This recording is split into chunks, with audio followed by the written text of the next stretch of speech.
নরেন্দ্র মোদী কি বললেন ওটাতে কিছু যায় আসে না, ওটাকে আমরা কোনো গুরুত্ব দেই না এবং ওটাকে আমরা রিকগনাইজও করি না। মোদী বলতেছে যে আমরা ৭১-এ বিজয় অর্জন করেছি, তা আমাদের কথাই বলতেছে যে বাংলাদেশের সঙ্গে মিলে আমরা বিজয় অর্জন করেছি, তো বাংলাদেশের কথা বলে নাই, এই আর কি।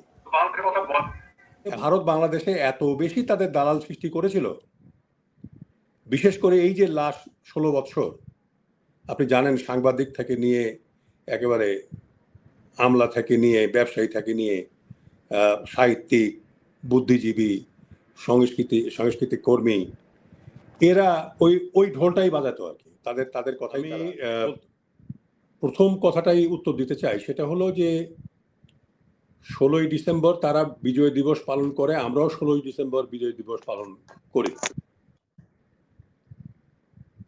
এটা একটা আমাদের ফরেন পলিসি হলো friendship to all, malice to none. আমরা কৃতজ্ঞ জাতি, আমরা স্বীকার করি ভারতে আমরা প্রায় ১ কোটি শরণার্থী আশ্রয় নিয়েছিলাম এবং ভারতীয় বাহিনী আমাদেরকে সহায়তা করেছে, তাদের সরকার আমাদেরকে সহায়তা করেছে, এতটুকুই। এবং ভারতীয় বাহিনী এবং আমাদের বাহিনী মিলে, বাংলাদেশের বাহিনী মিলে মিত্র বাহিনী গঠিত হয়েছিল এবং সেটার নেতৃত্ব দিয়েছে ভারতের একজন general, lieutenant general Jagjit Singh Aurora, GOC eastern command. এর বাইরে তো আর কিছু নাই। আমাদের ওই সময়কার সরকার, বঙ্গবন্ধু সরকার, পরবর্তী পর্যায়ে যেসব সরকারগুলো এসছে, তারা এটাকে বন্ধুত্বের একটা নিদর্শন হিসেবে দেখেছে যে ঠিক আছে, কিন্তু আমরা কেউ কিন্তু এটাকে পছন্দ করিনি। আমরা কেউ এটা পছন্দ করিনি যে ভারত ১৬ই ডিসেম্বরকে বিজয় দিবস পালন করে। এখানে আর ২জন মুক্তিযোদ্ধা আছেন, তারা আমাকে সাহায্য করবেন, যে আমরা কোনোদিনও কিন্তু এটা ভালো চোখে আমরা দেখিনি। তো এখন আমরা তো আর ভারতের সঙ্গে যুদ্ধ করতে পারি না যে তোমরা এটা করতেছো কেন। আর ইতিমধ্যে ভারত বাংলাদেশে এত বেশি তাদের দালাল সৃষ্টি করেছিল, বিশেষ করে এই যে লাস্ট ১৬ বছর আপনি জানেন, সাংবাদিক থেকে নিয়ে একেবারে আমলা থেকে নিয়ে ব্যবসায়ী থেকে নিয়ে সাহিত্যিক, বুদ্ধিজীবী, সাংস্কৃতিক কর্মী, এরা ওই ঢোলটাই বাজাতো আর কি, তাদের কথাই তারা বলতো। তো এখন কথা হলো যে আমরা সেটা গ্রহণ করিনি, এটা আমাদের বিজয়। প্রশ্ন হলো যুক্তির কথা।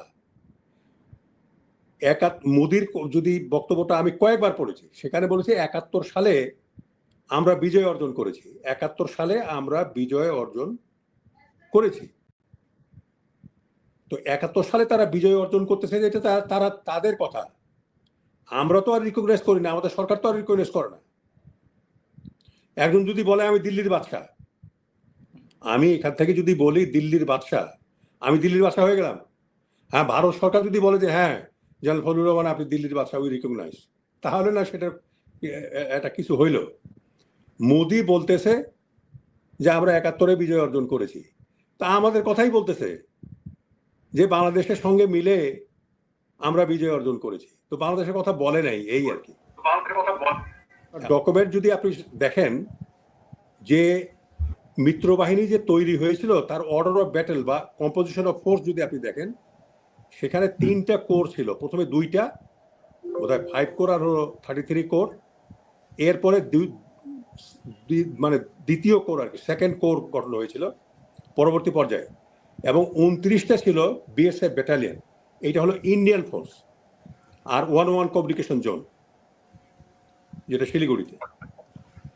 আমাদের ছিল 30,000 সোলজার, 11টা সেক্টর এবং 8টা ব্যাটালিয়ন। 5টা প্রথমে হয়েছিল, পরে 3টা আরো 9, 10, 11 ওখানে রেজ হয়। এই 8টা ব্যাটালিয়ন আর প্রায় মতান্তরে 82,000 থেকে 1 লক্ষ, এই যে মুক্তি ফৌজ, এই মিত্র বাহিনীতে কিন্তু ডকুমেন্টেড ফোর্স ছিল। তো তাদের চেয়ে কম ছিলাম আমরা কোন দিকে? ফোর্স তো আমাদেরই বেশি, ফোর্স আমাদের বেশি, তাদের চেয়ে অনেক বেশি ফোর্স আমাদের। এবং আপনি দেখবেন ইনস্টিটিউট অফ ডকুমেন্টে আপনি দেখবেন বাংলাদেশ কথাটা কিন্তু বড় অক্ষরে লেখা আছে, joint forces of India and Bangladesh. বাংলাদেশটা কিন্তু ব্লক ক্যাপিটালে লেখা আছে। শোনা যাচ্ছে না? জি, শুনতে পাচ্ছি। আচ্ছা, বাংলাদেশ কথাটা কিন্তু ব্লক ক্যাপিটালে লেখা আছে, এটা আপনি দেখতে পারেন ওই ইনস্টিটিউট অফ সারেন্ডার ডকুমেন্টে। এটা বাংলাদেশের কথাটা মিত্র বাহিনীর কাছে আত্মসমর্পণ করেছে joint forces of Bangladesh and India. কাজে মোদি একটা কথা বললেন এবং সেই কথা আমরা রিকগনাইজ করি না, কাজে এই কথার কোনো মূল্য নাই। আচ্ছা, এইটা গেল একটা।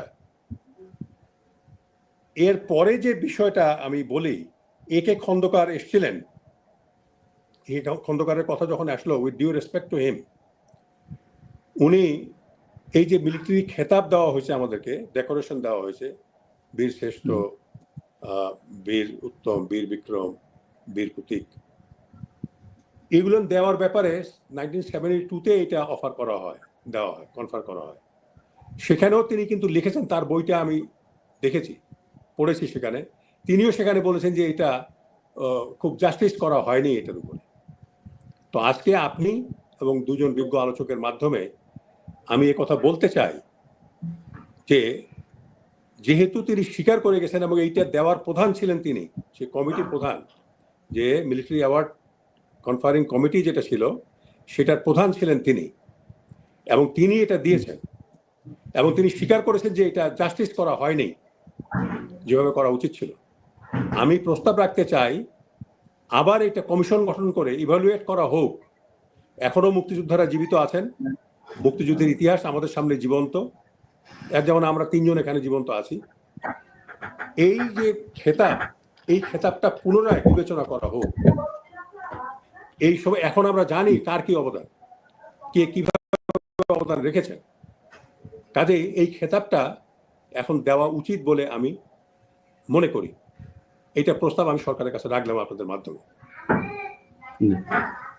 এখন কথা হলো, কিছু প্রশ্ন এখানে এসছে যে 22শে ডিসেম্বর আমাদের স্বাধীনতা দিবস হবে না কেন?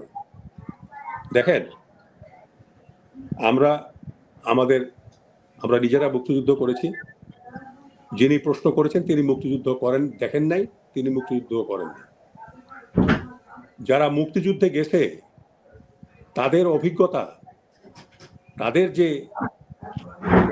মানে ওই সময়কার উপলব্ধি, এটা কোটি কোটি লেখা বই পড়ে, সারা জীবন বই পড়ে আপনি বের করতে পারবেন, বলতে পারবেন না যে মুক্তিযুদ্ধ কি। কথা হলো, স্বাধীনতা ঘোষণা হয়েছে, সেটাই আমাদের স্বাধীনতা দিবস। দেশ শত্রুমুক্ত হয়েছে, সেটাই আমাদের বিজয় দিবস। এটা সেটেল ম্যাটার। ভারতীয় বাহিনী আমাদেরকে সহায়তা করেছে এবং মিত্র বাহিনীর অংশ হয়েছে তারা 21শে নভেম্বর। সেটা বাংলাদেশ এবং ভারত দুই দেশের এগ্রিমেন্টে, শুধু ভারতের কথায় নয়, ভারত বাংলাদেশের এগ্রিমেন্টে এই ফোর্সটা গঠন হয়েছে এবং কম্পোজিশন অফ ফোর্স ডকুমেন্টেড আছে এবং অপারেশনাল অর্ডার এখানে আমার কাছেই আছে। এটা এখন এই মুহূর্তে মোবাইলে দেখা সম্ভব নয় যে অপারেশন অর্ডারে কি ছিল, জেনারেল ওসমানীর বক্তব্য কি ছিলেন, এগুলোর সমস্ত ডকুমেন্টে আছে। কাজে নরেন্দ্র মোদী কি বললেন ওটাতে কিছু যায় আসে না, ওটাকে আমরা কোনো গুরুত্ব দেই না এবং ওটাকে আমরা রিকগনাইজও করি না। কাজে 22শে ডিসেম্বর আমাদের স্বাধীনতা দিবস হতে পারে না। ফরেন সেক্রেটারি ইন্ডিয়ার আসছিলেন, আমরা সাদা চোখে যা দেখেছি সেটাই বিশ্বাস করি।